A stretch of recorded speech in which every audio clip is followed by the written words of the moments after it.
नमस्कार मैत्रिणींनो, सुहासिनी सुरेश पांडे यूट्यूब चॅनलवरून मी तुमचे सर्वांचे सहर्ष स्वागत करते. मैत्रिणींनो, आपल्या आजूबाजूला अनेक घटना घडत असतात आणि त्या घटनाचे पडसाद आपल्या मनावर उमटत असतात. काही घटना तर इतक्या सुन्न करणाऱ्या असतात की आपण त्यावर विचारसुद्धा करू शकत नाही.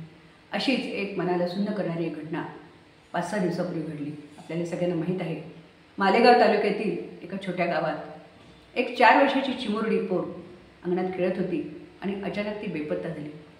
घरातील लोक तिचा शोध घ्यायला लागले. दिवसभर तिचा शोध घेतला, पोलीस आले, पण कुठेही तिचा पत्ता लागला नाही. आणि संध्याकाळच्या वेळेस एकदम एके ठिकाणी तिचे प्रेत सापडले. तिथे प्रेत पडले होते. त्या मातीमध्ये तिच्या हातातली इवलीशी बांगडी रुतून बसली होती. अजूनही तिथे ती बांगडी दिसत होती आणि जणू काही विचारत होती की माझं काय चुकलं. खरंच मैत्रिणींनो, या चिमुरडीवर किती अवघड प्रसंग गुदरला होता. एका तरुण मुलाने तिच्यावर अत्याचार केले होते आणि शेवटी तिला मारून टाकलं होतं. 4 वर्षाचा अवघं कोवळं वय, आईच्या कुशीत झोपण्याचं काय त्या लेकरावर प्रसंग गुदरला. आपल्याला ते सगळं गाव, अक्षरशः अख्खं गाव रडलं.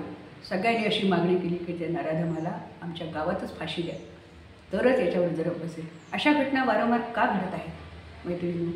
आपली मुले फेसबुक, इंस्टाग्राम वगैरे पाहतात, पण त्यातलं सुद्धा चांगल्या गोष्टी पाहिल्या पाहिजेत. वाईट गोष्टी पाहिल्या की मनावर असे संस्कार होतात आणि ही मुलं वाईट मार्गाला जातात. मैत्रिणींनो, याच्यावरून आपणच मुलांना आवर घातला पाहिजे.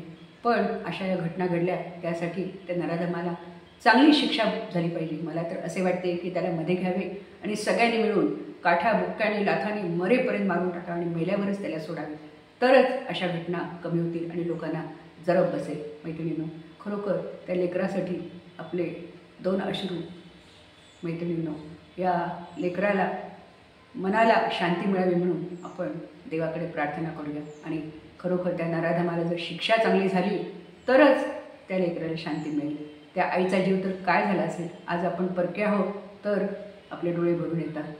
हृदय पिळवटून टाकणारी ही घटना मनाला सुन्न करते.